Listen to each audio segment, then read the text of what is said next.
Ladies and gentlemen, guys, gals, non-binary pals, friends of Frisbee here at Bob Dean Field and watching from home on ULTI.TV's YouTube channel. Welcome to the second match of the 2023 New Zealand Mixed Ultimate Championships Division 1 as we see Jessup with the pull for the old boys in dark on the left-hand side of your screen, facing off against DMT from Dunedin on the right-hand side of your screen. My name is Blair Munro. And I'm Kelsey Bielik. What a pleasure it is to be here, to be your eyes and ears on the ground. As an uncharacteristic turnover from DMT's handler set, give the disc to old boys and an opportunity for the break as we have Ford with the disc. And Old Boys also hailing from Auckland, so we've got two ends of the country being represented here. Always exciting at the Mixed Ultimate Championships, at any Ultimate Championships, to see teams from different clubs across the country. These teams have much less experience playing against each other than potentially those from the North Island or those just from the South. So an exciting opportunity for both clubs to be testing their talent at the highest level against different play styles that they maybe haven't seen as much of in the past. Hammond managing to come away with a phenomenal grab, pinned down by Graydon Scott on the sideline for the second time, manages to recenter to Hahoff. Fabian Strauch with the disc right in front of the end zone, manages to find Hammond free, not quite inbounds, puts one through. A ridiculous low release, dead flat inside break attempt. It's a hard pass because what's going to happen with the natural flight of that disc is it's going to peel away from the defender. Great job by Mauli Tierney to try and pull that one down. We are going to see DMT right in the back of their end zone. Interesting conditions right now for everyone watching. Obviously here on the ground we can feel it. We can feel it a lot, actually. Intense wind over the course of the day. The third team on the field, as we like to say, just manipulating the throws, really having its way with the disc. The wind right now blowing across the screen from the close side where we're watching towards the bleachers, also from the right side of the screen towards the left. This means that right now DMT has the wind at their back, so if they want to launch the disc deep, they've got a deep player hanging out, kind of waiting for that, because with the wind it's easier to throw those massive throws.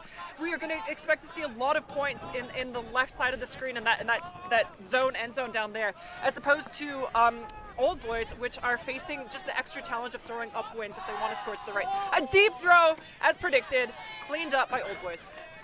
Strauch with the great interception, finds forward, far sideline, working with Tierney again. Strauch on an upline cut, but the disc comes back to forward, supported by Hahoff. A great attempt at it, but it's pressured down to the ground.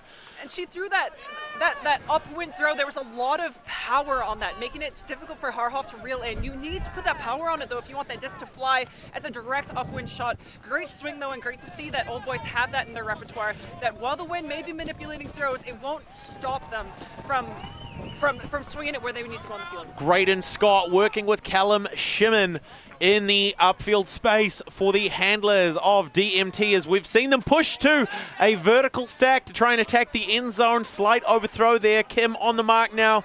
Shimon manages to get one around, finds Scott. Strauch slow to close, pushes through. And we're seeing a lot of connections here, especially between Chappell and Scott with the disc right now. Chappell with the disc here.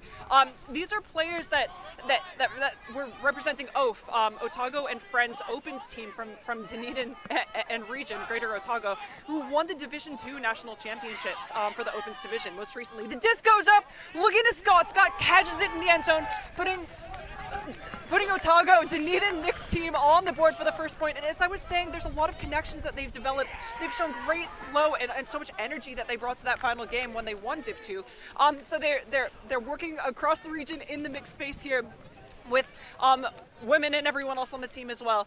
Really a testament to how much they've grown the club. Players like Scott, Liz Gooden, and Liddell, who've put so much energy and effort into lifting the club up. Awesome to see the fruits of their labor and so much upcoming talent here on the field. And this is going to be an interesting thing. Looks like we've already seen the full team take the line, because we're going to see DMT come out on defense on the left-hand side of your screen, playing out of the white uniform. So just making sure, I've said it once, I'll say it again, there are three lines that win a game of Ultimate. There's your O-line, your D-line, and your sideline. Communication wins games. So having all of those players dialed into whatever the DMT defensive strategy is to provide them information and insight from the sideline, from their blind spots, trying to keep them informed so they can make the best plays, coming out against Old Boys. Now, Old Boys do a huge job of playing wide and using the depth of their players. Rory Hammond, we've seen do a lot of great work working with Harhoff and Ford in that handler space.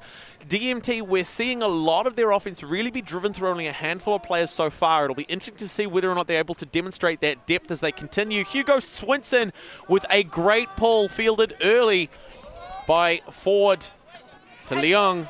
You're saying, Blair, that the sideline is just as important, and I love to see just going on more. We'll touch on Old Boys as well, but with the Dunedin mixed team, they've got players who are playing within Div 2.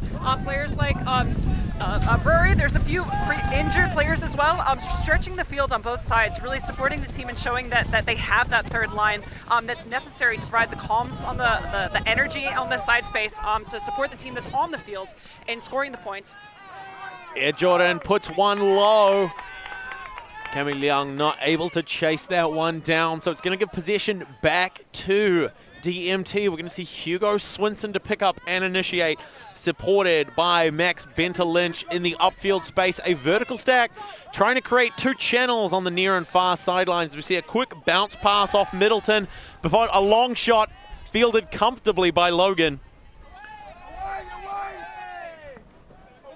And one thing that we saw a lot of in the last game, for those of you who are on watching again, watching the disc downfield to Tan, and that's the deed. One thing that we saw consistently in the last game, because there is such a strong wind right now, really it's up to the team who can score on the high side. That is the end zone on the right side of your screen. Who can make those breaks, who can score those upwind points. We expect teams to be scoring on the left side. So whoever's playing that way, we're expecting them to score the points. And right now, the team that can score on the high side, that can beat the wind up the field and catch in the end zone is the team that's going to win this game. That's the critical side, and that's where the challenge is going to be for both players. Looks like there's a foul on the field. Great high five, good display of spirit. So it looks like an accepted foul as to whether or how, we'll see how that resolves just shortly as to which team is going to take possession. Looks like it's going to be a turnover to give Old Boys the opportunity to swing back in the other direction. We've got Jordan Tan to pick up and initiate, supported in the upfield space by Hamish Ford. Old Boys setting up in a vertical stack, cut from the middle of the stack there. Interesting space to be initiating that. You can put your team at risk of initiating picks. A great diving catch on the right side. Great grab by Jessup as he puts it long, looking for Rutan, who goes nice and early. Matthew Whitaker also takes to the skies, and he's able to come down with it. Contact on that play there, but I love to see the high five. The it's all good. While there was contact, I feel like that didn't impact the play, and it's at an appropriate level. Good comms between both teams and good spirit. Yeah. So a reminder for those watching at home: Ultimate is a non-contact sport. Players as well, aside from avoiding contact, will look to make those calls themselves as the only officials on the field. As we send one deep, just short. Great defensive positioning by Alice Logan there. And Liddell is such a formidable player. She has such strong throws, but she's also so fast. Her acceleration is great. She's with the disc right now, and she was making that deep look. She's got wheels under her, and with that separation, she was expecting that look to go up.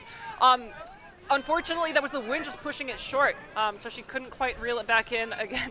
Great defensive play by Jordan Tan.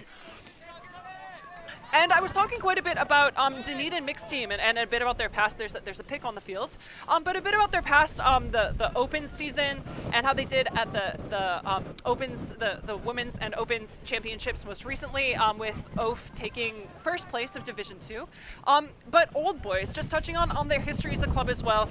It's such a fun club based in Auckland. A lot of these players have played so much together in the open space and women's spaces, but also so much together as a team. They've got quite a bit of history. It's similar in a lot of ways to BFG, one of the top mixed teams out of Seattle, top teams in the world, big friend group. I think in many ways this is also a big friend group. It's Old Boys Sports Club, and a lot of really top level players, top level talent with just steeped trust, friendship, history.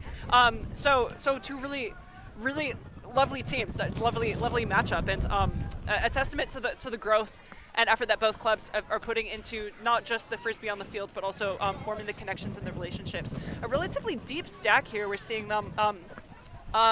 Dunedin is stacked up quite far, especially facing a big headwind. Makes sense. There's a cut from the front of the stack. Liddell with the disc. Logan applying a lot of pressure on the defense. Hugo Swinson trying to get free, but he can't do it. A little bit of blade there, and it's just bobbled by Sam Middleton for DMT. It's going to give them an opportunity here. We see Ford with the disc. Laser beam through to Rutan just by the fingertips. Comes away with a drop, and he's called a timeout. Timeout. Yeah, so that possession that Dunedin just had there with a deep stack, I think they were trying to isolate the handlers. It was confusing to me that they only had 2 handlers back, just giving 2 people space potentially to move the disc. But that did result in the turnover. There wasn't much action downfield. Also a testament to Old Boys Club really putting on hard defense. But Otago really struggled. Dunedin struggled to get open there. If they were relying and trying to create space for handler movements on the front of the stack, there wasn't a lot happening. It was quite well covered, which is just dangerous. It leaves the whole team in a dangerous space if then everyone else is out of position or can't. It takes them an extra few seconds to get into position to make a cut. Doesn't seem to me like the strongest approach to offense, especially when you're trying to play upwind and shorter passes are easier. Absolutely, yeah. Having that really deep set stack and not a huge amount of activity trying to get those initial 1-2 quick passes at that really low stall count to eat up some space on the field and really just build some flow, build some momentum, build space, which might seem a little bit counterintuitive, but the impression of using your players and using them as bait for the defense to keep the defense out of position. We're seeing some really great handler defense from Old Boys in particular. They're really staying low, staying nice and athletic, covering some great movement from the DMT reset handlers. And so DMT are going to be the first to break the huddle. I think considering that despite the fact that we are nearly 11 minutes into our game, perhaps even a little bit longer, the score is 1-1. Our second point has gone on and on and on, and it just is a testament to, A, how well teams are playing defense, how well they're utilizing the wind to assist them in generating those turnovers, hoping that our tent does not turn over. And just that ability to also turn around back on offense and really keep that aggression and that pressure play up. And we'll see what was discussed in the timeout there. Looks like DMT is coming out in a horizontal stack, which is very different from the last isolation that they were playing, where they were isolating the handlers back there. A smart move. I wanted to say, though, also, if you've drilled something, and if it's familiar, even if it is slightly counterintuitive with the wind or the setup, oftentimes just running that play, because the team's really familiar with it, can be really beneficial. And Blair, here's such a good example of that strong handler defense you were talking about. Look at how much Otago is struggling to find the open players. But now that they've broken past, it's going to be Middleton with the disc on the far sideline. Manages to miscommunicate with Hugo Swinson, who's normally such a stable and open player in that upfield space. That slight overthrow as he tries to go over the head is going to give the disc there to Ford for Tan, one of the best male matching cutters in the country. Just an absolute phenomenon. Finds Leong pushing towards the near sideline on that match defense. Jordan Tan starts to swing back towards the far sideline, snaps one across. A great play. And it looks like I don't quite think that Dunedin got a touch on the disc there. I don't think that, it was just a turnover, and that's one of those cases where even if you can't make the defensive play, simply having the pressure can result in the turnover. Dunedin off to the races now, shifting the disc upwind. There's been a slight lull, and they're really capitalizing on that, taking advantage of it, dancing in the handler space. Benta Lynch managing to reset to Middleton. And Old Boys really shutting down options. We can see that Dunedin is fighting to get open right now. Those margins that are currently being utilized by DMT are incredibly small. Jessup manages to secure the defense this time. Great work, but we are seeing a lot of really tight passes, very narrow opportunities. Their cuts from those reset handlers are often coming within 1, maybe even 2 meters of the thrower. It's an incredibly tight window, and especially when you've got such great coverage from Old Boys, they're pulling it all the way in. Those are such narrow margins. And it can be really good to have those narrow margins, especially when it's really windy. Smaller throws are easier to make. They're more difficult to mess up, quite simply. But at the same time, with a smaller pass, it's hard to put touch on it. That is, it's hard to put power and spin on it without the wind just taking it. So it comes... We've got a little bit of football on the field. That is soccer. As the disc bounces around before it makes its way to the ground. Its way to the ground. We've got Dunedin back with another offensive opportunity. Swinson, Middleton clearing out. What a swing pass. Beautiful floaty into the safe hands of Liddell. Logan, again, aggressive on the mark. She's using those long arms to really sort of shut down Liddell, who's having to work with Gregory through Swinson to open something up, pushing towards the far sideline. Has he got it? Yes, he does. Sam Middleton with the score for DMT, and a great break there. The score is 2-0 in favor of the side of Dunedin. We are minutes into the match. And that was a really exciting point, Blair, and everyone listening. It was a really exciting point. That was actually potentially, I'm speaking for the second point of the game, but potentially a match-winning point for DMT. If the score remained, if they just traded for the rest of the entire game, DMT would end up on top. And as I mentioned in the very beginning, the high side, the end zone to the right, is going to be the challenging one to score points in for the rest of the game. So the team that can do that the most, when the wind's at your back again, it's so much easier to move the disc. It's just an extra boost on the side. So a huge point for DMT to make that break and put 2 points on the board. Fantastic work by the DMT offense after that turn, managing to make those really quick snap decisions, making that mental switch from defense back to offense to close that one out. Sam Middleton just doing some fantastic work, working through the middle of the Old Boys defense and also closing out that point with a score. Luckily, our support from one of our sponsors, Christchurch Physio, is going to help him make sure that he remains uninjured after putting the entire team on his back. Big thank you to all the volunteers involved. We've got physios on the sideline, and especially ULTI.TV for making the streaming happen today. If you'd like to support ULTI.TV and keep it going, welcome to head over to their Patreon and add some spare change, maybe a coffee, to help support the services. We've got smiles and waves from DMT on the sideline. Great to see that energy. Old Boys as well, stretching the field. We've got the sideline, that third team on either side, ensuring that there's comms and support. Sometimes having that extra word in your ear, just a teammate telling you what's happening on the field, an extra pair of eyes, can be the critical difference between catching something or seeing an open player or making that defensive play and simply not making it. A diving stop. Swinson with a great roller pull. Yeah. Ford has to go to ground to find it, finds Jordan Tan. We're seeing a much tighter defense. Rutan putting one long, looking for Alice Logan. Can she get it? Yes, she can. What a beautiful leading pass. Ing and Mead running on for the options. Mead with a great play. A 17-year-old pickup from Pakuranga College covering for Campbell Jordan, who is, like Disturbed once wrote, down with the sickness. But Mead is able to put one through to Air Jordan for the score, putting Old Boys on the board for the first time in the game.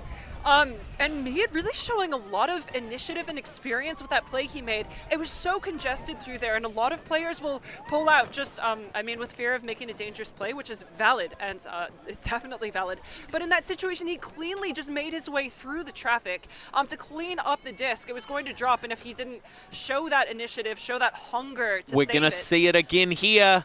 He just goes through the crowd to just see it into his hands. And I think that was the saving catch, really, of that possession. What I find most interesting about a play like that, great toe in there by Jordan Tan.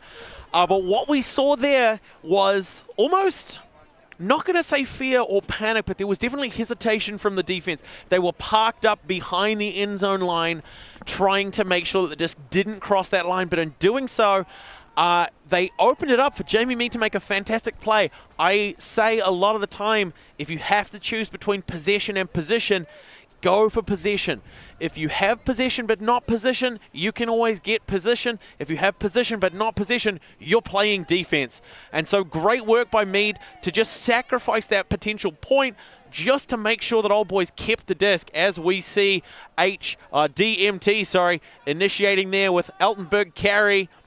And we're seeing a classic zone here that Old Boys is throwing. They're in the position they want to be. They're in the perfect space right now. They just scored an upwind point, the most challenging way to score, and they're playing a downwind defense. So as soon as they get the D, it'll be easy for them to theoretically convert that into a point. They're playing a zone, really shutting down a lot of the low movement. I think this is a really intelligent move defensively by Old Boys. DMT. Great, and Scott's going to put one up anyway, but it turns over early in the wind and falls short. Great coverage there by Old Boys, but unnecessary as you keep saying, Kelsey, the wind is the third team, and the third team manages to put another block on the board. We're going to see Old Boys bring the disc in. Julia Ford right in front of the defensive end zone, supported by Harhoff. Francis Kim initiating the stack. Everyone cutting out of that stack. What a dynamic stack it is. Oh. A huge attempt there. Huge play by Blake Holloway, but he's not going to be able to get it. It's going to give position back to DMT. Shimon and Scott to pick up. We've got just close enough to the end zone. Yeah. We can see now the DMT players all pulling towards the near sideline to create a huge channel on the far sideline for them to attack. And they're really showing the handler isolation. They're cleaning up that backspace with Scott and Shimon just isolating with each other. They've clearly practiced this handler movement quite a bit, and we'll be relying on it, no doubt, for the rest of the game. What a beautiful around swing. Altenberg carry receives the reset. I think one thing that DMT are doing here, they're a little bit hesitant on some of these cuts with a great layout play by Scott to keep that one in hands. That hesitation on those initiating cuts, because they're waiting for those handlers. They need to find that commitment. They need to just power through and let it happen. But Scott in the handler set is going to come through with the score to make it 3-1 for DMT. What a strong offensive game we're seeing right now. Both teams really coming out on offense. I really liked the zone that Old Boys threw, that they initially threw on DMT. I think really contesting from what we've seen thus far early on in the game, the danger that DMT is bringing to the field and that their offensive line is bringing to the field. With that zone, they were putting more pressure, just very classically. 3 people in the cup with a chase. So that's putting pressure around the thrower, making it difficult for pop passes, while at the same time respecting the deep space and respecting the large throws from players like Scott and Benter Lynch, who can launch it upwind regardless of the wind. It was a really smart way to kind of shut that down. We'll see if they continue with that. But nonetheless, both teams continuing to score on the upwind side, indicating that offensive lines are really drilled. They're really practiced. We saw a lot of patience in the end zone there as DMT was waiting for the right options to throw up, not being impatient or silly, really respecting the disc and respecting that possession. And so with a female matching majority to take the point now, we're going to have Emily Dell with the disc for the pull for DMT as they come out one more time on defense. The wind starting to pick up just a little bit. We're not seeing a huge amount of it, thankfully, which isn't to say that the wind isn't there. It's more that these teams are really playing to these conditions. A huge rip with a long carry.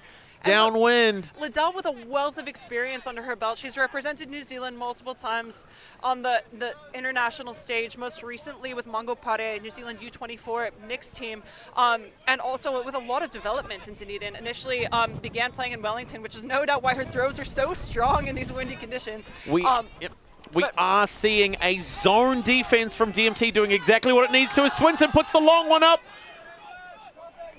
Benter Lynch really taking advantage of his height in the end zone there to reel it in, putting another point on the board for DMT.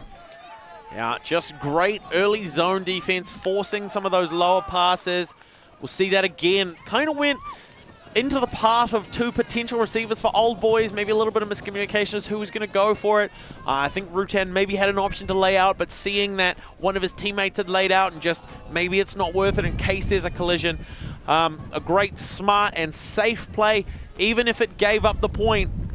The score 4-1 to DMT at the moment. And that was the type of play, Blair, where, I mean, there was an open player in the end zone. There was 2 potential people covering that. But oftentimes as a thrower, when you see the receiver that you connect well with, you see someone and you know there's someone, you have good chemistry with them, you've played a lot together, you've got good history, and you can almost read each other's minds and what you're looking for. I think that throw there, that point, was a prime example where Benter Lynch, as a receiver, he's big. It means he can cover a lot of space. He can jump quite high, and it was a throw with a lot of trust, where while there was that double coverage, putting it out into space and just trusting that the receiver will get there, which is what they did. And speaking of trust, folks, again, a huge thank you to the New Zealand Community Trust, without whom a little bit of miscommunication there. I'm going to try that again in just a moment. A huge layout play by Rutan to get it. Canterbury Ultimate. We'll hopefully get our sponsor communications in just a moment, but a big thanks to the Community Trust for helping us put on this tournament for you guys here and at home. Huge plays on display by both of these teams, but it's going to be DMT who take possession now. They've got a long field ahead of them.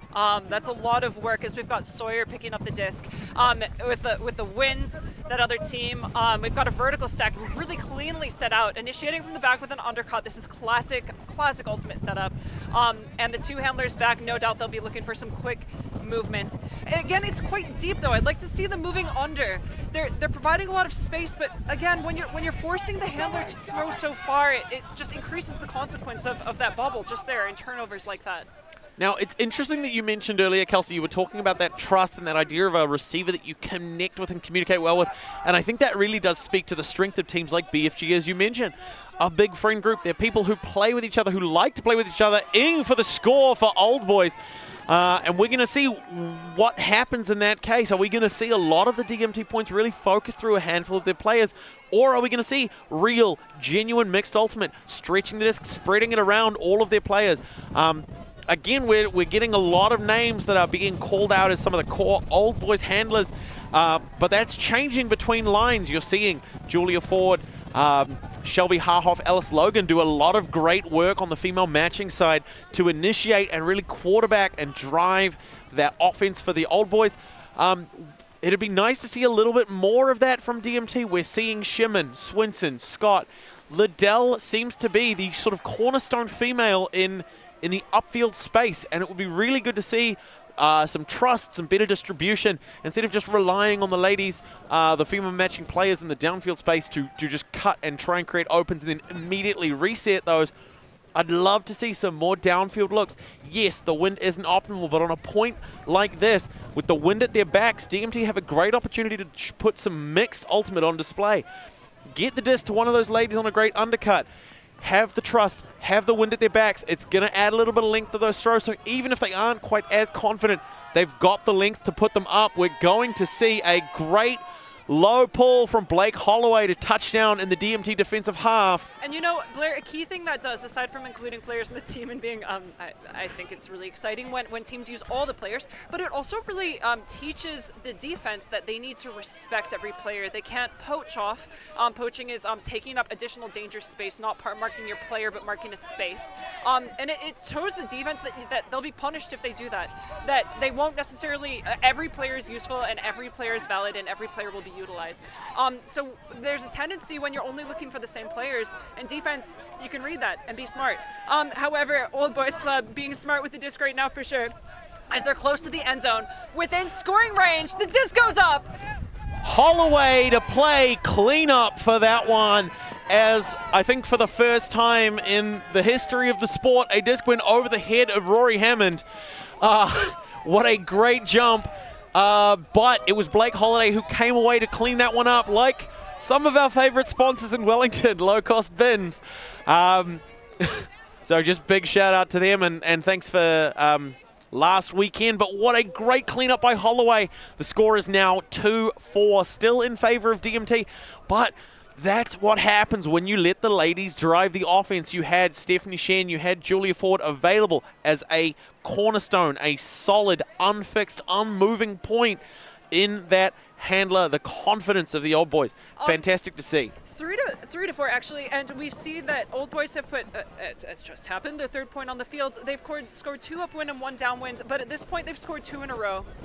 Now this is a point where DMT need to recognize 2 is getting concerning, but 3, as they say in other sports, 3 is when you're on fire, and you get the ball back to throw some more shots, and that can be dangerous. So when a team is heating up like this, Old Boys, it's a point of concern for DMT, who started off strong. They were putting points on the board, but Old Boys, it's exactly the match that we fans want to see when a team kind of figures out, they get in their groove, and they're showing DMT that they have the energy, the smarts, the throws, the athleticism, everything to match exactly what DMT is bringing. A great pull by Sarah Jessup of Breakside Flicks on YouTube for some of the best ultimate highlights from tournaments when you don't have the privilege of me and Kelsey doing commentary with the team at at ULTI.TV.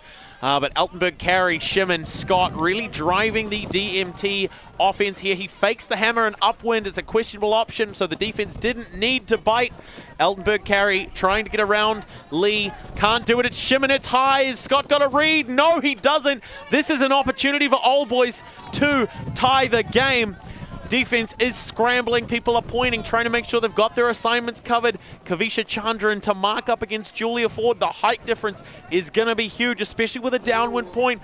Putting those discs high, it's an option. Especially with the wind at your back, a cheeky high release backhands could be all that's needed, especially on the break side. This is a really dangerous point to be a downfield defender, not just handling offense, but when you're a downfield defender, marking both the open and the break sides is really critical. Mauli Tierney, what a great cut. Got so much separation from the defender. Absolutely sold her. Hit the blind spot, but it came in low. So easy to say when you're watching and so much more difficult to execute when you're on the field. But yeah, when the wind's at your back, it'll be pushing the throws down to the ground. So having that additional height can be helpful. But we've got DMT back on offense. What a D! Benter Lynch is everywhere. It's Hammond with the disc. Strauch has it now. Great take, one-handed by Hahoff, wanting to push towards the near sideline. Holsters, Altenberg, Carey trying to get into position. There's a gender mismatch on the defense now at the moment as they collapse to a person defense. And a pop pass. That shows the danger. She's throwing that into the wind. It's a small throw, but because it's facing the wind, there's just not enough touch on it. It's hard to get power on those throws, and the wind has its way with it. Strauch was not able to come down with it. So we have, looks like that zone defense. It's another turnover.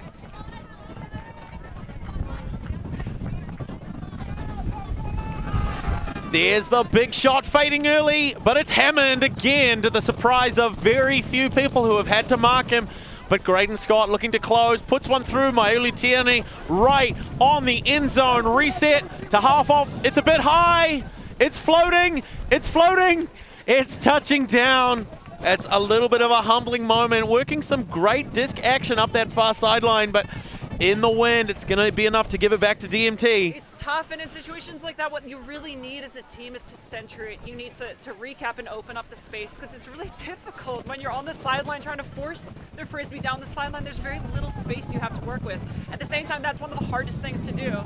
We see Scott launching it out. He's just trying to gain some yards right now. This is a classic situation here of Hawk and defense. And with the wind doing what it's doing, making it difficult. There's the big shot. It's up. Touchdown by Scott again, who's just going to park up in that end zone. We're not seeing the prettiest ultimate right now, and the players on the field are doing their absolute best. Again, easier to say and watch than it is to be out there and really trying to put the disc into such a strong wind like that. We've got the tent around us about to take off and our seats about to launch from underneath us. So one of the scariest places to be in the downwind corner. And a prime opportunity for a point for a Callahan. What is a Callahan and why is that so exciting? Oh, goodness, if the tent weren't blowing away, I might have had a chance to see it for myself. Absolute heartbreak to miss what is one of the most exciting moments in a game of Ultimate, to the point where the United States college Ultimate scene has named one of their highest honors after the Callahan. It is a play where a defensive player makes a fantastic interception on an offense pass so that their first point of contact with the ground after securing control of the disc is in the end zone. It constitutes a score. It's just, there are very few feelings. The look in a young child's eyes, the happiness on your first pet dog's face, the freedom that you feel when you first get your driver's license, none of these can compare. Down with children, down with dogs, down with cars. A Callahan is the kind of thing that you can ride high for days and days and days. My godfather, What a play, and we managed to catch it on stream, so I'll be going home after this game and watching this just to see that moment one more time as Old Boys tie the game. Such an intimidating space to be again, Scott, in the downfield corner. It's the trickiest space, and we saw him launch the disc downfield, just throwing up a hug, just trying to gain yards, because it can be such a scary place where one slight mistake can result in a points for the other team, which is, again, what that Callahan was, and one of the most glorious monologues I've heard this year. We have DMT on offense in the attacking end zone, and Old Boys Club with an arrowhead zone. And so it's going to be Swinson and Scott with Altenberg carry as support against the Old Boys zone. Now, interesting choice of zone. They're putting a lot of pressure around the throws, which is good. It's hard to throw it at all when it's this windy, but sometimes with the wind at your back, it can be easier to launch things like that. They have 2 players stretched downfield with double coverage. Triple. Can't get there. So many attempts.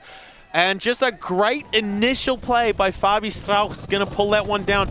It's important to recognize for those who might be looking to pick up a bit of ultimate. Number 1, don't learn on a day when the conditions are like they are today. And number 2, when you're on defense, go early.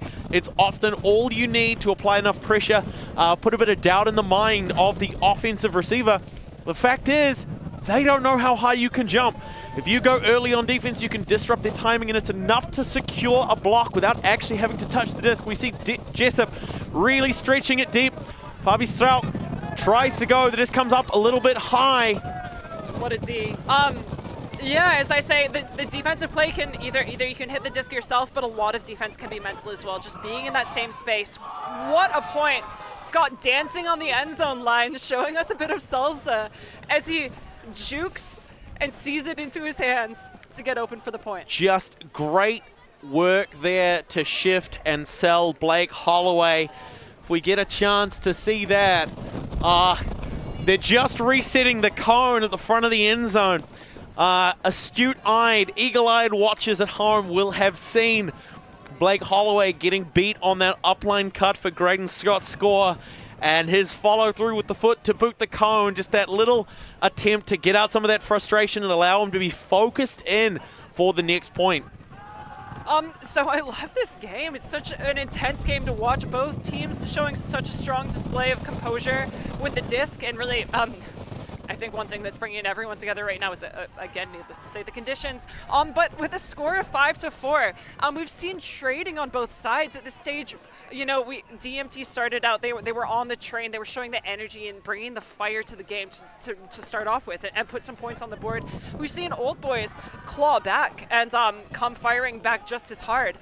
So with plenty of upwind breaks and downwind points. I mentioned in the beginning that offense was really strong, but we've seen defense really, really challenging that as well. And I'm stoked to see that far. Such a close game, such a clean game, and so much pressure between both sides. Teams across the field stepping up. Only 1 point in it. A great pull despite the win to be fielded by Tan.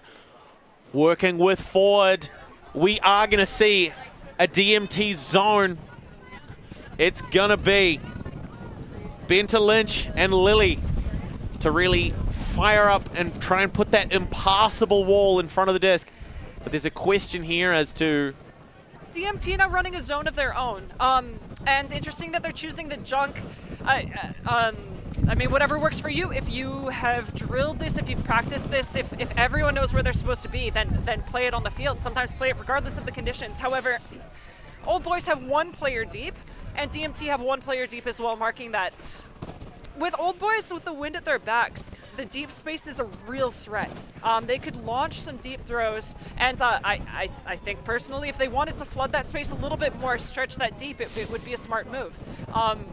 We'll see what they do. In the meantime, they're making some great handler movements as the leaves are making their way across the field.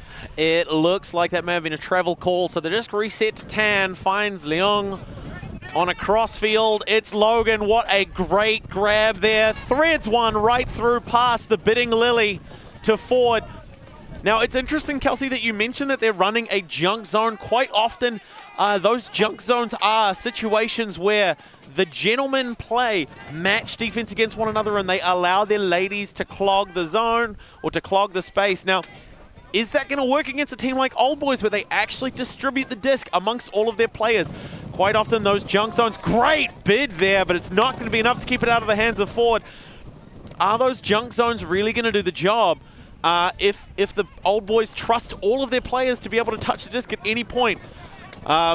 But they're closing the trap as Chameleon has the disc right close to the end zone. It's Ford, pops over the top. Oh, what a good catch. He was out of position and readjusts mid-air. Strauch with the disc for the score. No, it's not my mistake. That's 1-0 too many. That's Jamie Mead one more time after that phenomenal play we had earlier on the point where he flew past the two DMT defenders to secure position and then close out the point. He's just done it again. Kids, he's 17. Friends Fono Frisbee players, Jamie Mead, young up-and-coming player on the scene. Stay tuned. Now, I believe Watch him now. We'll give him a few years and you won't be able to stop. Give that man a contract. I was speaking with the Old Boys, just doing my due diligence before we came on to stream. I believe this is his first year playing outdoors. Wow. I mean, and as Blair was saying, the two key rules when you're on defense: attack the disc, attack it early, and also don't learn to play in conditions like this. Indoors can be a great way to learn and just get those throws down. It looks like Jamie Mead, case in point, drilling indoors, getting the throws up to speed, getting them on point, and then bringing them outdoors. It seems like he's having no issue. That's incredible to hear that this is his first year of playing outdoor Ultimate Frisbee. He's definitely making a name for himself. It's going to be Hammond, Kim, Lee, Strauch, Hahoff, Tierney, and Jessup to set us up for the Old Boys defense. Also, to eat my words before, I do apologize. I was calling it a junk zone. It looks like it was a classic zone with a cup, potentially a little bit junky in nature. Disc goes up and cleaned up by Old Boys Club. Oh, that's a bit of an interesting throw from Hammond. It's going to give the disc back to DMT and allow them to put one more on the board. The game is currently tied. The front edge of that disc was a little bit elevated, throwing into the wind, put a lot of height underneath it. After Scott's great huck downfield earlier, it's Shimon now, pushing wide to Liddell. Jessup is able to shut down that great cut by Shimon, who goes over the top anyway. What vision. Middleton for the score for DMT as the game is now 6-5. We have ourselves a game to 15. And I love that. I'm a bit confused about the defensive positioning there, which was really front of stack. Let's see that one more time. The setup, Liddell with the undercut, faking under, and then just opening up. I guess the assumption is that he's clearing to the back of the stack, but when the wind's at your back, again, all four corners of the end zone, where you see the cones are the dangerous spaces where players will be looking to score. And props to Liddell for having that vision as well, just staying with the player, that experience, calm, knowledge, seeing it, and just throwing a light outside in forehand to an easy point. Well done to Dunedin. Fantastic work by DMT there. This is such a great match in the 2023 New Zealand Mixed Ultimate Championships Division 1 in Bob Dean's Fields in Ōtautahi, Christchurch. It's a good thing I'm too excited to stand up because it frees me up to hold down the tent and stop our marquee blowing away in these ridiculous conditions that somehow, despite the borderline hurricane winds, these teams are still able to find those connections to make those completed passes, using the length and width of the field, patiently working past the defense. Speaking of defense, it's Liddell with the pull, touching down at around the probably 40-meter mark. It's Ford to pick up. We're going to see that zone again. Goes wide to Leong with Parker there as support. Parker with a quick fake to shift the defense, tries to progress it. Hugo Swinson's there in position for a long shot after the turn. It's got a lot of fade. He's not going to be able to pull it down in time. A great chase by Max Benta-Lynch, but it's not going to be enough. Incredible wheels under him to chase that down, see that down the entire time. But yeah, look, just pulled out of bounds. Too much power behind that disc. Ford with the disc to initiate now. That same zone. He's got limbs. There's the big shot he's looking for. Rutan and Jamie Mead double coverage. Beautiful It's Mead. Movement. We've got two defenders. Great blade. What a point. What a throw. Energy. Now, it can be dangerous in situations like that. You have the energy. You've just run down. You've caught the disc, and you see open player. You see your one person with you downfield, and you want to launch it to them. In this case, he did. It was great execution, great cutting, great read, great catch. However, it can be a bit tricky sometimes. I love that he committed to this, and there was such trust between the teammates. But there was the backup support coming down. I just wanted to acknowledge the other player coming out to help support and provide an additional option in case things got a bit tricky. But great point on the board for Old Boys. Huge work there by the Old Boys to tie the game. 2 points away from half.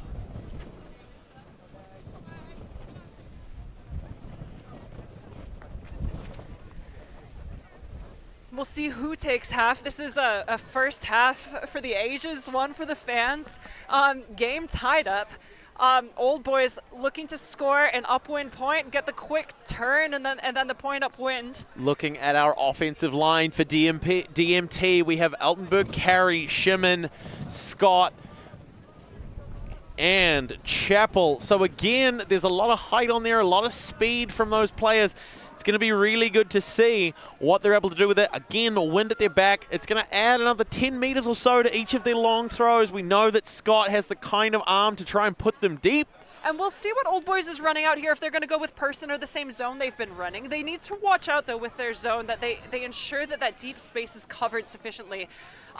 With 2 players deep from DMT right now, and as Blair was just saying, the potential power and the arms on the throwers, the deep space is a real risk defensively for Old Boys. With his tendency to put his arm that deep, Graydon Scott definitely has a career in bovine veterinarian. We're going to see Tierney, Jessup, and Kim looking to really pressure the disc there. Shimon's got it. He's going to fake off Graydon Scott, who parked up a little bit too long in that reset space. Has to go back. There's a big hammer. Hammond wants it. Hammond's got it. Sometimes, especially as a handler, can be so tempting. You see that open option downfield, and what intelligent marking from Hammond. You're opening up the option, you're making it look enticing, you're making it look open, and you know you have the legs and the height to cover it, you can force that turnover, which is exactly what he did. You cannot spell Rory Hammond without a big D at the end, and it's going to be Kim putting a shot up, but it falls a little short. Holloway is not able to get to it. I've described Rory Hammond as the nicest man in New Zealand Ultimate, but that block was pretty nasty. It's going to be Shimon, Eltenberg, Carey, and Graydon Scott to pick up. Jessup on the disc, Tierney and Kim as those wing points to that arrowhead. Grayson Scott's going to put the big shot up. Oh. Hammond again. And so what's happening right now, we're seeing especially Scott's putting up a lot of deep throws that are really exciting options. Liddell with the layout D, and she's confirming that there was contact there. So the disc will go back, assuming it was a catch. No, I just wanted to say one more time, with Scott putting up these big throws, they're not the highest result options. They're pretty risky. At the same time, when you have the wind at your back, when you're going for halftime, and when you have such strong foot blocks, huge like foot block by Liddell. It's we see he has the disc again, and you're throwing throws that could likely result in turnovers, but at the same time, it's a really high energy way to bring in half for your team. Great two-handed grab by Shimon there. When you know that you're going to score when you're assuming you're going to score the point anyway, we see another hammer coming out. He's just hammering them downfield. These wild throws. It's just evidence that he thinks his team is going to get it back. He has full trust in the defense, and he's taking some really exciting and high-risk options for the fans. We'll try this one more time. Oh, New Zealand Ultimate. Big thanks to them. That was not the sponsor I was looking to trigger. We were hoping to give another shout-out to the New Zealand Community Trust. It looked like we're going to call that one a point. So our game is now 7-6. DMT up over the Old Boys, 1 point away from half. It looked like that one was a little bit on the long side. Looked like that might have stretched out the back of the field, but they're going to call it in eventually. We could see a lot of the Old Boys players immediately offering the perspective that it was out. But it looks like that point's going to stand. DMT have it.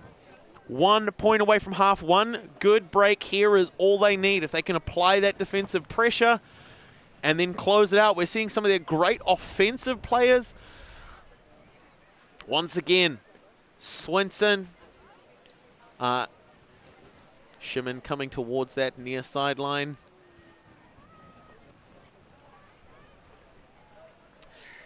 So we have DMT now looking to close out half. It's such a powerful place to be. Closing it out, you're coming out with energy, and you're bringing the second half in with that offensive energy that from the points that you scored, you're closing it out. Meanwhile, we've seen neck and neck, both teams scoring point after point, going for runs. So Old Boys, meanwhile, upfield with the downwind at their backs, looking to score also. Crawl it back, 6-7, and half could be anyone's game at this point. And finally, an opportunity for me to sit down, courtesy of our tournament director, Richard Fernando, who's brought his car onto the fields to help us try and anchor the marquee. I might be sitting down, but I only need the edge of my seat as Tan gets the reset from Leong. Great cut from Michael Jessup, trying to push through, slips past the defense. And a classic zone, 3-person cut from DMT right now, really putting a lot of pressure on the throwers themselves. One deep player and 3 across the middle. Jessup lets one rip, looking for Ing, can't get there, just a little low. Oh my God, Father, a bit of heartbreak there. DMT with possession, but they've got to fight into the upwind. You know, if you're going to trust anyone with that catch, though, Ing is one person that I would, as a former teammate, also as a fan on the sideline, having commentated many of her games. She's such a phenomenal athlete and one of the understated, in my personal opinion, best players in the country. She's got experience, speed, throws, wisdom, great teammate as well. And she's normally she's the type of person who I would want to be on that receiving end. You know, 9 times out of 10, she'll be getting there to clean it up. Now, it's interesting that we've talked a lot about the wind, as the wind plays a factor there on Swinson's attempt at a reset on the far sideline. The angle of Jessup's body on that long shot by Old Boys as Tan puts one through. With a sliding catch. Great work. I think that's Alice Logan to have scored. What a fantastic play there. We'll see again. There it is. Look at that. What a catch, too. And, you know, it's big plays like that. I've been talking a lot about it, that energy, but that carry the team through. Sometimes, you know, you might be fighting, but when a teammate throws a big play out, it can be really beneficial for the mental energy of a team to really dial people in, to get fired up, which is exactly what Old Boys need now to score an upwind point, which they've shown they can do many of. They've scored many of them to bring in half. So teams have essentially reversed situations right now. We had before DMT on the downwind side trying to close out half. Now Old Boys has that opportunity. They're starting out on defense. Will DMT be able to close it out at downwind offensive point, or will Old Boys keep that firing energy coming off of an incredible point and score for the upwinds to take That is always the question as the wind is running cold. The Fevers are running hot. We've got players who are nice and warmed up. Legs are firing. Everything is ready to go. It's going to be Holloway with the disc for the pull. Puts one nice over the near sideline. Is the wind going to carry it out? It looks like it will. Yes, it absolutely will. It's going to be Scott Shimon. Altenberg carry one more time to spearhead the DMT's offense. We are going to see that same zone one more time from Old Boys. We've got Ford, Holloway and Tan taking up the middle line. We've got Hammond in the deep space to the surprise of very few. Once again, Tiani, Kim and Shen up the front. Stephanie Shen, just an absolutely fantastic player, great athlete. Scott lets one rip. Hammond's there. Oh. Great play by Hammond, but the call is going to be a foul. Hammond showing us that once again he can get anywhere he needs to be in the deep space. And I was going to say, with that bricked throw, when the disc is bricked, it's brought to the middle of the field. Another downside of it, aside from letting offense set up in the middle, which gives them all the space they need, it also allows them to understand what you're doing on defense, which is exactly what DMT did. They spread the field, they saw exactly what the defense was going to be, and put the players where they needed to be in the threatening space. Okay, and so with the conclusion of that foul call there, an accepted foul, disc is going to come in right at the start of the end zone, and DMT with a roll and tumble managed to put that one on the board. It is A fantastic way to finish that one. I believe that is Thomas Chappell with the score for DMT to bring it to half. The score currently 8-7 in favor of the side from Dunedin. And what a first half. You know, second is anyone's game. It's such a privilege to be watching these close games like this. It's exactly what you're expecting. As I mentioned, North Island, South Island teams playing each other, teams that likely aren't often matching up. It's exciting to see that, and that they're both with different play styles, really adapting and learning and giving each other a run for their money. Just great work there on display from both of these teams. DMT with a little bit of advantage coming into half. They're the ones who were able to close it out. They were able to finish on a clean hold.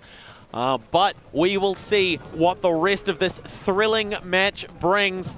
Do not blink, folks. We don't want you to miss a single second of this exciting second match of the 2023 Division 1 New Zealand Mixed Ultimate Championships at Bob Deans Field in Ōtautahi, Christchurch. My name is Blair Monroe. I'm Kelsey Bielik. And we will be back with you very soon.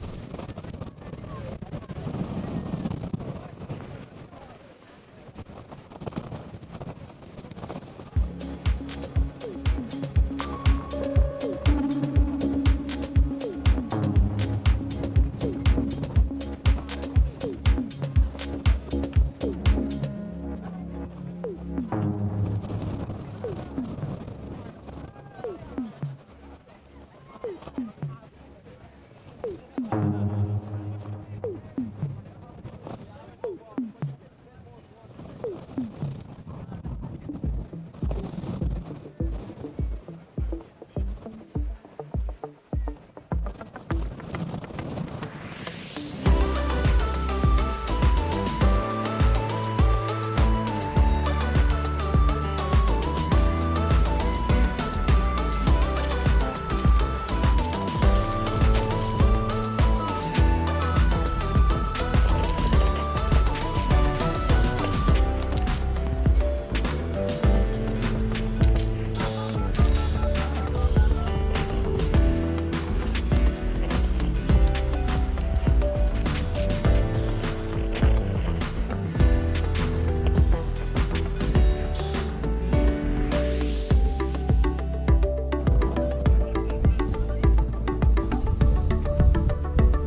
All right, folks, we are back on this tempestuous Friday here in New Zealand at Bob Deans Field or Tautahi Christchurch for the first day, our second match of our stream coverage for the 2023 New Zealand Mixed Ultimate Championships Division 1, brought to you by ULTI.TV. If you like what you see and you want to help us bring along the very best of ultimate coverage in New Zealand, Australia, and around the world, head on over to patreon.com/ULTI.TV.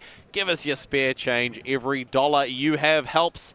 But right now, our focus is on some fantastic athletes. We have DMT from Dunedin versus the Old Boys Sports Club, OBSC, Old Boys Sports Club, playing on the right-hand side of your screen in the dark uniforms, DMT on the left. My name, as always, is Blair Munro. And my name is still Kelsey Bielik. And Abby Liddell is about to send off the big pull to kick off the second half. DMT currently up by 1, the pull touching down only a few meters away from the halfway line. Camille Leong is going to pick up. Alice Logan is a reset option, but it goes around to Tan, marked by Swinson, threads a laser beam through. Love that catch. Now, for those of you who might just be joining us, we saw a highly contested first half. As you'll see, the score is 8-7. That was DMT just eking out that last point, a downwind offensive points in the end zone. Yeah, to score what was a hotly contested match. I love that. Huge layout cat there. Swipe. They're just not today, not in my house. D from DMT, and we've seen initially a strong offensive game from both teams. Has turned into both sides stepping up, both offensive and defensive sides stepping up, and just a really hotly contested game. This second half is anyone's half. Swinson manages to come down with that somehow as they keep working the far sideline to Kavisha Chandran. We just saw her older brother Keshav Chandran playing for Euphoria in the first game of our stream coverage. Swinson's not able to get that upline.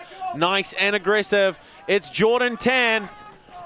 Forcing downwind, forcing sideline, and while that was a nice outside and forehand throw down the line, that strong defensive play just going to show why it can be so difficult to just play with such little space. Swinson going to initiate. Scott loses some yards to get away from Jessup. Comes to Liddell near sideline. Marked by Leong, goes quick, 1-2 punch through the middle of the Old Boys defense as Scott bounces one forward to Swinson, who's shifting on the mark, shut down almost entirely by Tan, has to go laterally. There's nothing developing for him downfield. Oh wait, there is! We see Ing just poaching in that middle space. And this is exactly, to credit myself, apologies, we were talking about DMT and how they're prioritizing a few key players. They're looking for the key receivers, and we've seen some epic points, some beautiful throws coming out of that. But at the same time, when you don't use everyone on the team, it can be, defense can recognize that, and it's intelligent when defense recognizes that and poaches the space, playing the space, not the player, forcing you to either throw to that player that's wide open or pressuring, putting that extra pressure on throws. So we'll see if they continue to do that. Nonetheless, DMT continuing to make movement, especially in that handler space, which they've been relying on and really doing so well the whole game. And again, that's really the thing, is not only can the defense recognize, hey, these are the 4 players you're funneling the disc through, a great grab there by Lily. We see Ing on defense just roaming the downfield, just fully roaming and covering the downfield space, and putting pressure on throws like that. And that throw is going to give possession back to the Old Boys. But as you say, Kelsey, it's that important thing. Hey, do the defense recognize that you're not using your players, and here are the players that we can isolate, or the ones that we don't maybe have to worry about, as Alice Logan gets the disc back to Jordan Tan. The question is, can the offense recognize that and say, hey, now these players are unmarked and we can use them? And then the question is, can the defense respond again as Jessup puts a long shot up the sideline looking for Lillian Parker? DMT defense slowly closing down. Can Parker get a read? No, she can't. She had such good spacing there. You know, she had the wheels under, she had the separation, and unfortunately the throw was just a bit late coming off the mark, which gave Sawyer all the time she needed to get under it and really gain some really good positioning. She did so well on defense to clean that up, to cover what was a really dangerous situation. Yeah, ate up that yardage to get into position. Great defense, and again, I think the throw helped a lot on that. If it hadn't had as much float, Parker would have been able to pull that one down to tie the game. But we see DMT on a horizontal stack now, and Classic, as I'm starting to learn, Ing just fully covering the unders. She's just poaching. She's a lone zone player just on her own. But DMT also with a really deep stack. They're making it difficult for themselves to set up cuts downfield, resulting in this launched throw. Great pressure by Logan. And it can be so helpful to allow handlers to work it, but I think I just see them struggling quite a bit to get open options downfield. We have Old Boys Club picking up the disc. They're going to answer with that horizontal stack forward again, looking to create those channels near towards the disc and in the deep space as Ford puts a big shot up. That was a laser. Ing was in great space for that disc. It just came in a little bit on the high side, maybe a little bit too fast. Again, having the wind at your back, it really adds some acceleration to the disc. And it's one of those things where when conditions are like this and the teams are as hotly contested as these teams are, whichever one can read the conditions better, whichever one can adapt to the conditions better, is the one that's going to walk away with the win. You know, one thing I'm remembering about here, we were in a slightly different situation, but similar. Scott was on the far corner. I just want to shout out to that Callahan that we saw in the first half as well. Such an intimidating space to be as a handler. When you're in your end zone, you're on your end zone line like this, and the defense, as we've seen from Old Boys, such strong handler marks. They were contesting that space so much. We'll see if anything happens in the end zone. Maybe DMT will answer with one of their own. Nonetheless, look at this poaching under that we're seeing. As the Old Boys defense is recognizing just who DMT is looking for, what players they want to throw to. A great option there as Leong, they're all looking to scramble, tries to get the shot out early and it's not going to come away. It's one of those things that might have been a great opportunity to just slow it down. Scott, sick of playing in his own end zone, sends it deep. Jessup secures the block, blitzing past Lily on a great chase down. Oh, that turnover right on the end zone, such a crucial opportunity, and it's just that quick pace, dictating the pace, and just not everyone maybe being on the same page, or players not having the confidence, or just a perfect storm, to use an unfortunate turn of phrase considering the weather, just a perfect storm of little coincidences. We thread one through, find Logan on a great grab, putting a big shot up. Nommed up on defense. It's Great, just perfect block there by Chandran to shut that one down, giving it back to DMT. Chandran's obviously hungry for lunchtime.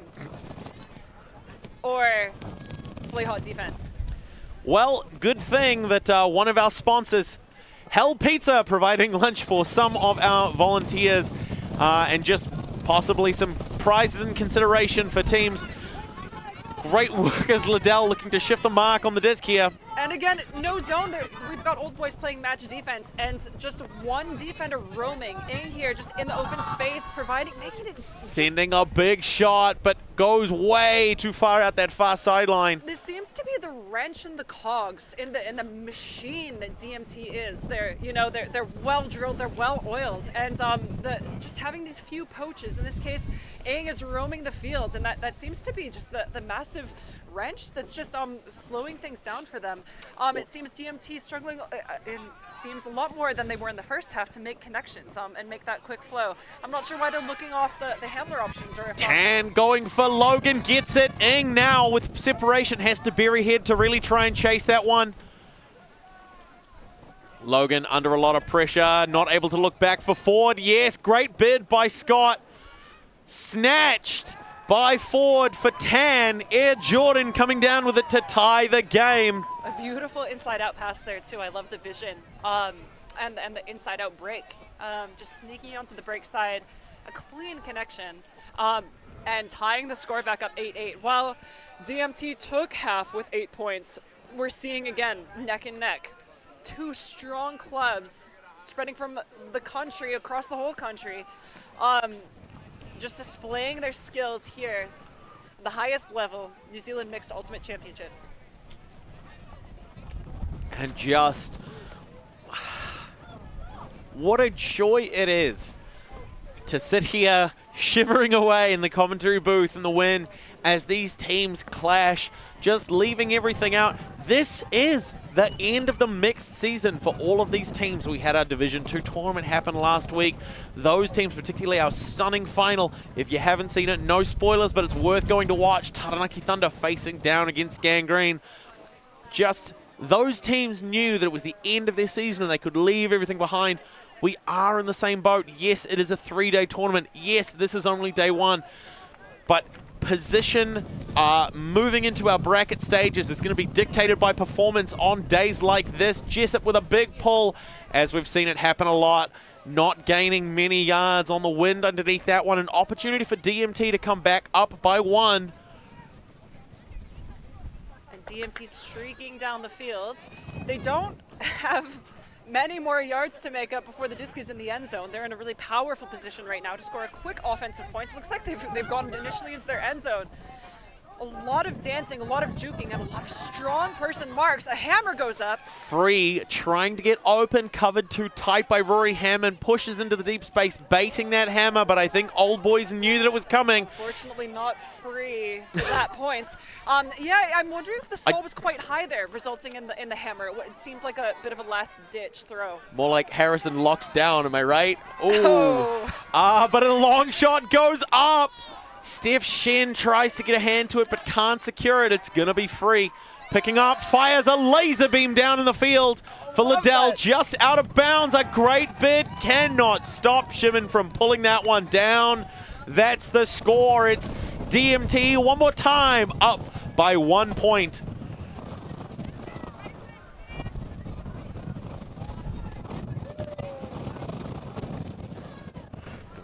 Beautiful point by DMT, and I love to see the high fives all around. You know, they do say in sports psychology that teams that are more familiar with each other, that pat each other's backs, give high fives, that touch each other, have a lot more of that connection. They tend to perform well together, and it's great to see that on the team too. The friendliness of the group. Really resulting in these points. They're scoring again neck and neck. We're starting to see, while conditions have been the same in the first half, that we saw quite a few upwind points. Now both teams trading with the downwind side. Now, just a heads up for those watching at home, seeing as this may prove to be the eventuality ahead of us, when we hit 90 minutes on the clock, that is going to be our soft cap. So we will conclude whatever point is being currently played. Still 18 minutes away. It could be finished out by a race to 15 before then. But we will conclude the point that is being played during the 90th minute, add 1 to the highest score, and then it is a flat race to that number. But this point here, Hugo Swinson with a long, low pull, the wind pushing it to chop and initiate. We've got Mead, Ing, Logan, and Rutan.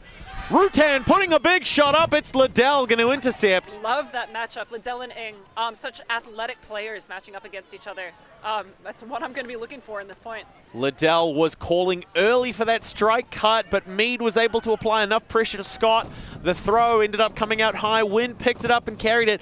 Now here's the thing. Are Old Boys going to prevent that mistake that cost them a point last time? They can slow it down. They can dictate it. Rutan, he can get separation, but the throw isn't there. It came out low. A great back block. You know, when you're throwing, when you're recognizing, you see a receiver, the person you want to throw to, and you see their mark. If their mark has their back to you, it can put you in a really powerful position as the thrower.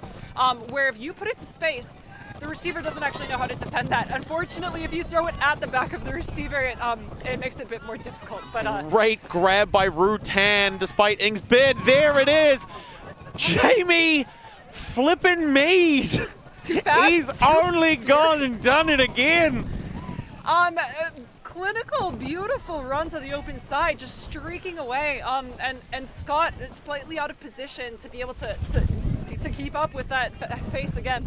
As I said, we'll see it one more time. That was it. He tried a gentle outside in flick with a lot of touch, but without that snap, it wobbled and came through and touched the back. Great attempt by DMT. Nice bid by Chandran, but it's not going to be enough. Logan comes down with it. Puts the shot up over the top of the jumping Ing. Rutan overshooting to cover that disc, which was great movement. Puts it through to Mead on that far side. As I said again, Mead here is just too fast, too furious for the defense. I'd love to see what he's putting out on display today. And as the game is tied, And one player that really made a strong showing in the first half, we were seeing a lot of great throws, beautiful catches, definitely Sky Patrol, was Rory Hammond, number 24 for Old Boys. He isn't playing as much this second half. Blair, any clues as to why? Yeah, we were informed during our halftime by a couple of his teammates that he's playing with his offhand as Hammerson Free puts the big shot up for the score. Lock that down, he says, as though to answer with a great play, but it looks like possible injury call there. Speaking of injuries, Rory Hammond playing with his offhand as he's injured his dominant shoulder.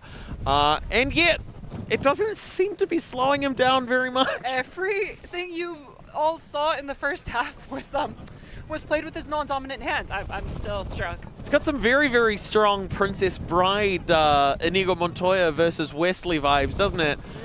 Here's the thing you don't know about Rory Hammond. He's not left-handed either.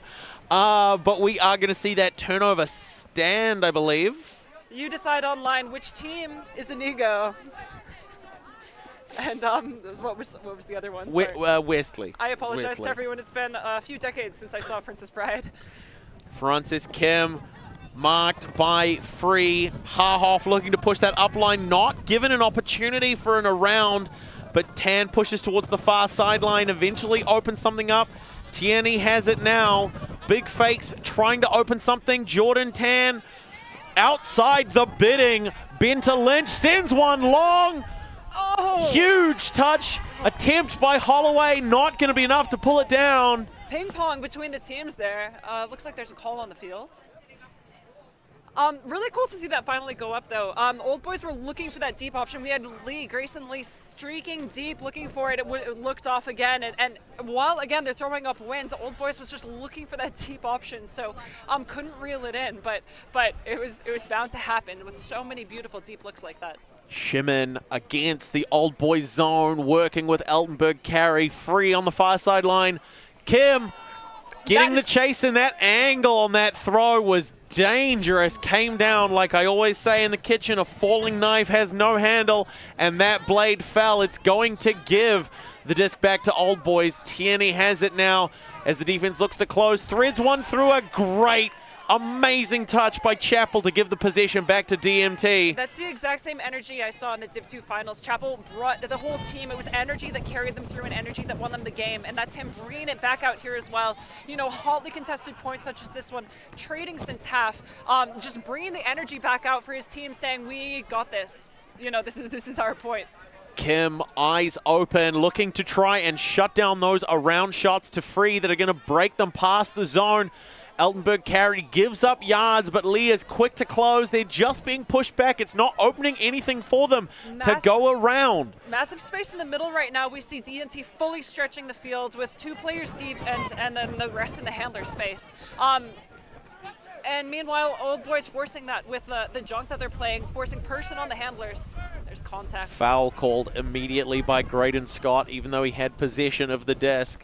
Maybe not to say punitive, but just to remind the players on the field as well as those of you watching at home that Ultimate is a non-contact sport. Totally valid call to make as he resets to Shimon, marked by Kim with a big hammer over the top. Scott can't get that one, but he's definitely going to call a foul a second time. No, maybe. He's calling a stoppage of play. We'll see what he's going to decide. There's a few ways to have that conversation, as we saw with the previous foul that Scott called. If someone you feel is pushing too much, even if you end up with a disc, regardless of the outcome, you can have a chat with them on the sideline, but that's just him communicating well on the field, saying that, hey, that's a bit too much contact for me.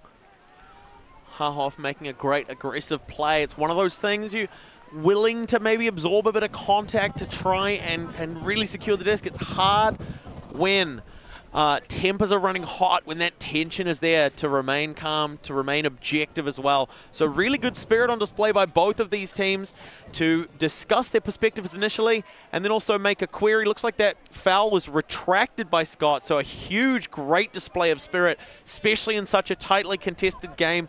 Great play by Hahoff there. It's going to be Tan to pick up, supported by Kim in the upfield space. A vertical stack. What a breakthrough. And as I've said, there's so much power you need to put on those throws when you're swinging upwind, and that can make them, even if it's a beautiful throw straight to the breadbasket, it can make them really challenging to actually catch. Shimon, free, and Altenberg carry. Shimon going for the exact same upfield look, and there's a wobble on that disc because again he's not quite putting the same power on it. Nonetheless, makes it an easier catch as a receiver. Shimon to Scott near sideline. There's the big hammer from Graydon Scott. Overthrows. It's going to give possession back to Old Boys one more time. The score is 9-all. We still have a race to 15, but the time is ticking away. 9 minutes on the clock, less than, because both of these teams are playing amazing defense. Some less charitable people might make an argument that it's the offense that needs improvement. I would wholeheartedly disagree. Look at everything being left behind by these teams. Oh, and a great throw. Again, that's a really difficult space to be in the downside corner. To get it out of that space, it can be a really dangerous, difficult space to throw from. Nonetheless, it gives DMT another opportunity on offense. And inside out. Huge throw by Free on the low release. Defense out of position to put the score away for DMT. And what a play. Shout out to the second bid there, to Harhoff's bid, number 22, with Old Boys. She laid it out. She went for the defensive play, and that is so important when you're trying to play defense against the person who you're marking just here. But what she did do as well that wasn't so good is she opened up the downfield. So if she hadn't made that play, if she hadn't tried to play defense at all, it potentially could have been better. It could have helped out. I mean, there were multiple DMT players downfield, but it's always a tricky thing to ask yourself when you're playing defense. Should you lay it all out, make an impressive bid like Harhoff did there, or should you stay on your feet, avoid making the defensive play, and just adjust? And that, I think, is an important thing within the context of Ultimate as a team sport. Quite often, looking at things like selection camps for national teams and larger scale Ultimate, looking for genuine national representation, people kind of have it in their mind, I've got to make big plays, I've got to do big things. Realistically, is that big play what the team needs in that moment? Sure, you might have one of those big long shots up that were eaten by Hammond that we've seen. Those are moments to make those great big plays. If you're making a layout when realistically the important thing is to stop the next pass, you are creating holes for in the defense that your team then has to scramble to cover. And so making those decisions on the fly really is the hallmark of an elite player like those that we're seeing here as Ford puts a big shot up looking for Rutan. Can he get it? Yes, he can! The wheels. You know, what a beautiful catch, just chasing that down. And also big ups to Whitaker for staying right with him. You know, I think that there was maybe half a meter of positioning there, and they were both off to the races. So impressive to see that speed matched all the way down the field, but that half a meter was all the difference that was needed. We're going to see that again now. We've only just missed it.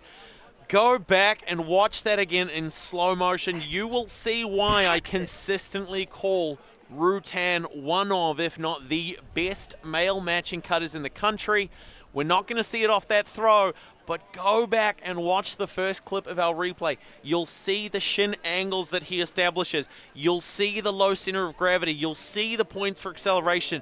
On grass or on beach, it doesn't matter. His foot turnover, his ability to apply force into the ground is second to none. It is fantastic to watch him. Such a great rate of turnover. I've spent a not inconsiderable amount of money to become qualified as a personal trainer, specifically so I can speak with greater detail to the quality of Rutan's cutting. Putting on an absolute clinic, and you get to watch it for free. But if you like what you see, head on over to patreon.com/ULTI.TV and give us your spare change. It's Altenberg carry, just slipping one past Lee. It's Scott now with the disc marked by Jessup. And dancing, DMT dancing, dancing is a term that's often used when you're making a cut and you're not clearing out. And it's normally threading the needle to find Scott there. It's not generally the best thing to do in Ultimate. If you make a cut and you're not open, it's generally encouraged to clear out. However, with a lot of trust and a lot of experience, playing with these handlers that these handlers have in each other. They know the exact moves that they're throwing out there. They've danced salsa with each other for years. So they're able to find just those small passes, those little pop passes to get open. Unfortunately, that big swing downwind to Liddell goes a bit too wide. Now, just as an observation as well, a couple of passes before that swing that gave possession back to Old Boys. I think Eltenberg Carrier, she was looking to reset through. Abby Liddell's going to give possession back to DMT for another opportunity. Eltenberg Carrier trying to push that one through to Graydon Scott. I think Grayson Lee actually managed to get a touch to the disc, and that slowed it down enough for Scott to get a hand. He throws the big hammer, and it's going to fade well out on that far sideline. I'm not the biggest fan of that throw, Blair, I got to be honest. Well, someone's got to throw hammers in the wind. Someone's got to throw hammers in the wind. I am a big fan of Shimon as a player, solid handler, great player all around. It does give Old Boys another opportunity on offense. A tied game. Sometimes it's one of those things, if safe, controlled, precise ultimate clashes, these two teams are competing at this level, it's the team that's going to take the risks, and sometimes those risks are necessary. Tan's going to let one rip, but I'm pretty sure Eltenberg Carey got a touch. She did. That is teamwork defense right there. Look at that. Everybody gets a bite. It's like bringing a cake to school. Or bringing a Hell's Pizza to New Zealand Mixed Ultimate Championships, Division 1. Big shout out to Hell, our sponsors, and thank you for all the volunteer staff and Hell's for providing lunch to all of them as well. So, DMT on offense, a full field ahead of them. It's Scott. Has to put one through Eltenberg Carey. Not sure who it's going to. A great bid there. Great bid. I love the action roll. What a ridiculous play by Gregory to bring that one in. Hands for DMT. Back to Liddell on the near sideline. Puts one up and over for Shimon.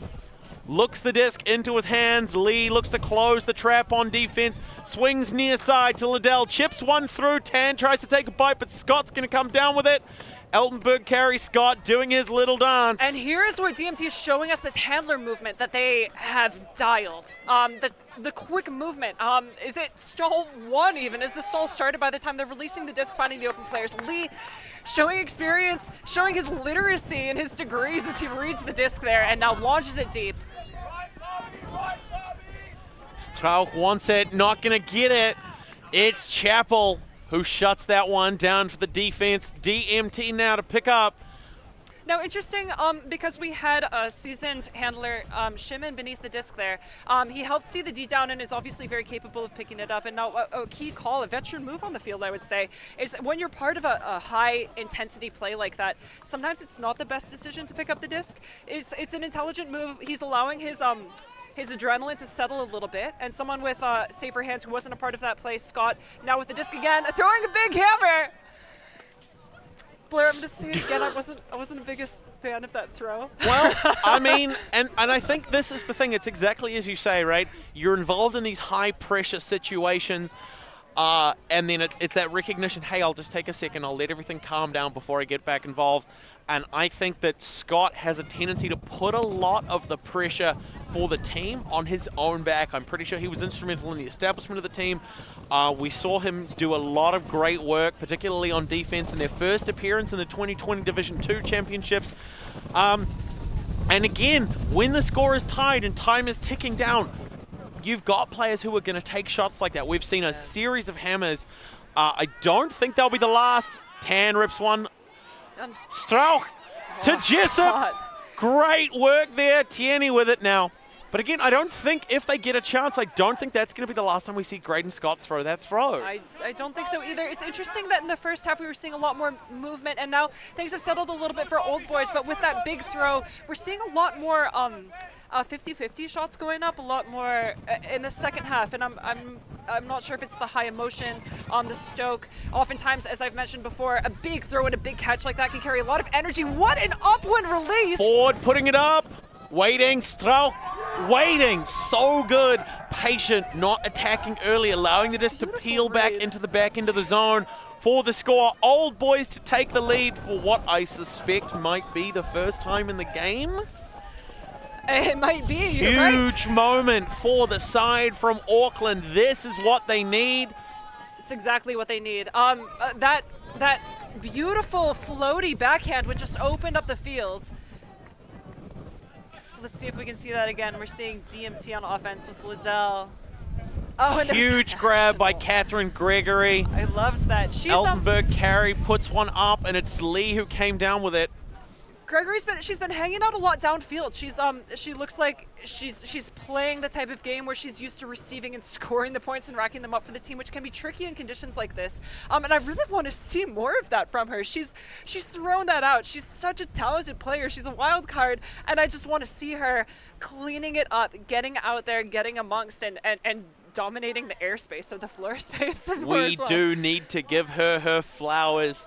Catherine Gregory has been doing some, exactly as you say, particularly when we're seeing Old Boys come in with that zone just as we close out this timeout. We are seeing Catherine Gregory do a huge amount of work in the downfield, cutting in and out. Maybe she's not getting as many touches on the disc. Maybe that's going to be the highlight play that stands out for her, but it's important to recognize, not just for those watching at home, but also for the people who are here, that the work that she is doing goes unseen, which unfortunately is characteristic of a lot of the labor carried out by women in modern society. We're doing our part. Smash the patriarchy, just like we want you to smash the links over at patreon.com/ULTI.TV. Old Boys versus DMT.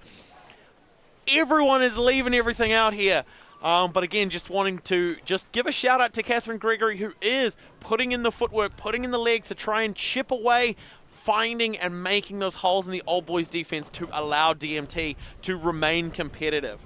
And you make really good points, Blair. You make good points about Patreon, but you also make really good points about the importance of holding space. So often on a team, actually, DMT is a great example. You've got highlight players who are capable of picking up the team, carrying them on their backs, making massive plays, can put the throws wherever they want on the field. But it's so important to also recognize the people who are holding the space, who are more than capable of stepping up. And if they're not respected, that's capitalized. However, they're opening up space on the field, or they're making cuts to draw defenders so that other plays can happen. So often a point, we see it as just the person who's catching the disc, but especially in a zone situation or time zone it's windy, the person on the exact opposite side of the field is many times just as responsible for that point because they drew all the defenders away, or their cut was the initiating one that created that space. That is going to be the soft cap. Now, that doesn't mean that this point is the last point to be played. Oh, sorry, this point is the point to be played before we determine what the score is going to be. So that point is considered to have started as soon as the previous point ended. So, Old Boys here, if they generate a break, if they can manage to score a turnover and then complete it or convert it for a score, we will have a game to 13. If DMT manage to hold offensively, it's going to be a straight game to 12. It's coming down to the wire. We're going to see Shimon pick up and initiate for the DMT offense. And you know, this is the type of game that's it's a good that the horn was blown, that there's going to be a cap like this on the game. Obviously, both teams have been working so hard out on the field. We see this strong matchups, this tenacity on defense that Old Boys is bringing out. But it's always a bit sad as well to see that there's a time mark that, you know, they're not able to play it out to the end. But that's just because they're so well matched. Hugely eaten up by Rory Hammond, looking, scrambling, finding Jordan Tan on the far sideline, marked by Scott, who's done so much on offense and defense as we see forward, running back for the reset, threading a laser beam up to Rutan on the near sideline, marked by Shimon. Just critical utilization of the break space here. We see the swing and then the downfield throw. Hammond continuing out to Logan on the far side, marked by Eltonberg. Carry a huge play by Liddell, but it looks like there's going to be a call and a stoppage. So we're seeing signals from the players on the field that it is going to be contact or a foul. So players are going to have that discussion. They will resolve that for themselves, and then we will see how play resolves. Tenacity from both teams. I was talking a lot about Old Boys. Their handler marks have been amazing this game. As we were saying, they're contesting every throw. And also DMT, Liddell showing case in point right now. With the tenacity on defense, it's obviously always important to avoid contact if at all possible. But seeing that energy and that drive and that hunger for the disc is exciting from both sides. And I think the reason why we're seeing the score as it is right now. Abby Liddell seeking for perspective. We're going to see a we're going to see a resolution shortly as to whether or not it's going to be. Looks like we're going to see some input from the Spirit captain, Hugo Swinson, for DMT. Just figuring out what the resolution is going to be before we resume play. It looks like as we're watching there, it's up to the fans. What do you think? Was there contact on that foul? Or was that clean? You can't exactly see where the hands were, how it may have impacted the play. It is hard to tell, but I do think, I mean, it looked as though Tierney was definitely shaken by it as to whether or not that was a flinch from the impending contact or from contact itself. It's a little hard to tell. So possibly, and again, it's one of those things that's important to recognize. It can be spirited to actually contest a call and just allow play to resume. I think there's a bit of a focus on, I think there can often be a huge focus on, oh, we've got to resolve it. And quite often, if you don't know contesting it's the right move, it's going to be Hammond with the disc right on the doorstep. Can he put one through to Tierney? Yes! Lefty backhand. Wow, the right shoulder, the damaged right shoulder, definitely not slowing him down as he slips that left-handed backhand up the far sideline to Tierney for the score. It is 12-10. Finally having taken the lead on the previous point, Old Boys now up by 2. Our soft cap has gone. Old Boys just in the time that's critical. And you know, when you're coaching a team, when you're developing a team, when you're captaining a team, when you're a teammate even, ensuring that your team is firing at the right time, that they're coming together and succeeding at the right time, and you want that to be in the last tournaments and the final championships of the season. And this is exactly the time within the final championships when you want it to be happening as well. At the end of a hotly contested game, you want to have the mental strength, the resilience, and the fortitude to be able to pull together and start pulling away, which is what we're seeing Old Boys doing. It's at the critical time, right at the doorstep, closing down the end of the game, and they're just starting to pull away. This is when it needs to happen for them, and they're making it happen. And so, our soft cap having gone, the game is going to be to 13.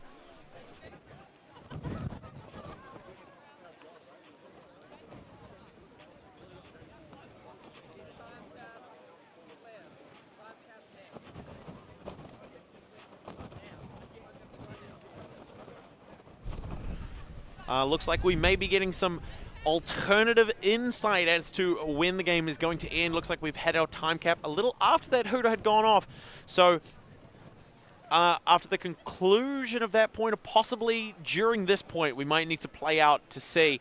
Ultimately, it is going to come down to the players. But Hugo Swinson has the disc. A beautiful slash open cut to get open.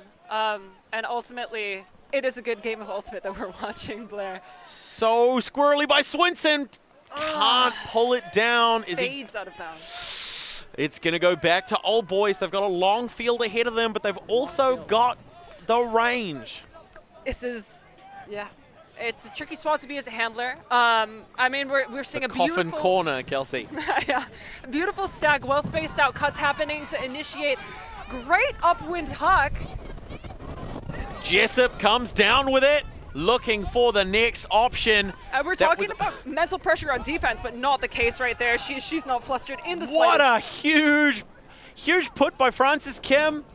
Great score there by Fabi Schrauk to finish that point off. That was absolutely phenomenal. Huge put by Francis Kim all the way through.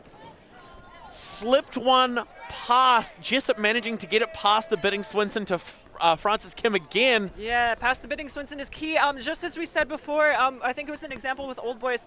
Such an impressive display, especially laying out on the mark as a defensive play. But when you lay out on the mark, you're taking yourself off your feet. You're giving the thrower an extra few seconds. See just here, he fakes. Manages to get away with the score. Oh, the emotion. Break side look. Beautiful break side look. Are we going to get a chance to see it? It truly is the storytelling capacity of Ultimate. I think our replay might have missed it. Hugo Swinson with a little fist slam on the ground in frustration. But when the game is in its closing stages, you have been up the entire time and you've given the lead up in the last few moments.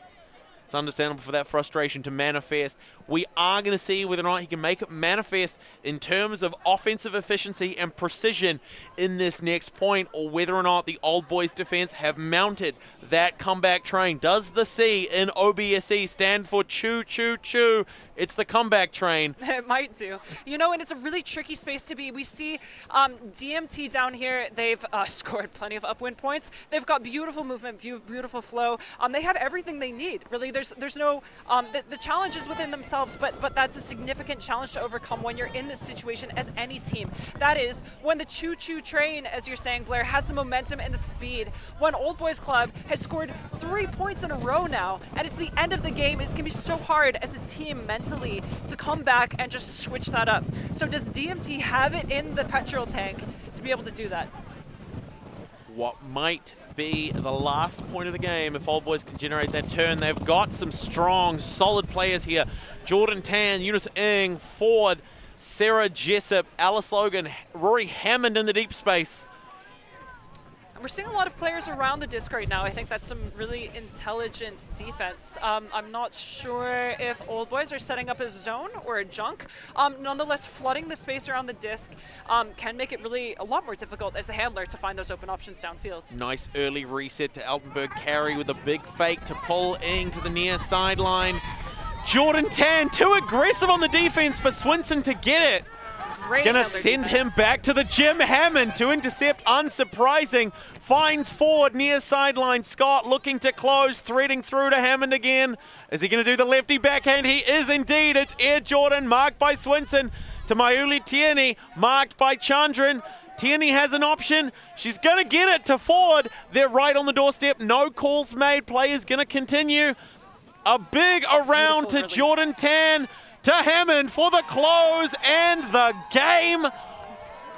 Oh my goodness gracious me. I don't smoke, but somebody needs to get me a cigarette. That was intense. My goodness gracious, my heart is in my throat. What a fantastic finish. As a health and safety notice for those of you at home, please move yourselves back in your chairs at the moment. We don't want any accidents or injuries if you're sitting too far on the edge of your seat, as Blair and I definitely are. Absolutely. What a fantastic game to watch, and what a privilege it has been to bring you the exciting coverage of a match so intense so early on in our tournament. OBSC from Auckland managing to squeak a victory out over DMT despite being on the back foot for the first 20 points of the game, only taking their lead for the first time in the 21st point and then able to walk that one through. And we're watching replays right now. I just wanted to shout out to the field, though. We're seeing some incredible displays of sportsmanship, of spirit of the game, not only with the high fives, but of hugs on the field, especially with teams. Now they're going separately. At the end of a Frisbee game, we'll be leaving you guys soon, but it's traditional to have a spirit circle after the high fives where you talk about the game, how it went, any issues with spirit, and yeah, to generally just give space to discussion and talking through anything that you want to with the other team. But before that even happens, it's really nice to see those high fives, that sportsmanship displayed with other players from other teams helping each other up off the grass, and something that I'm excited to see with you guys, with Blair, for the rest of the tournaments as well. And that is going to bring us to the end of our stream coverage for the second match. Please join us again soon after a brief lunch break. Something to hydrate, as you, like us here, will have been sweating bullets throughout that entire game. We are going to have Hamilton Prime from Hamilton facing off against the Lamanati from Auckland in our next coverage game for the 2023 Division 1 New Zealand Mixed Ultimate Championships. What an exciting match that's going to be.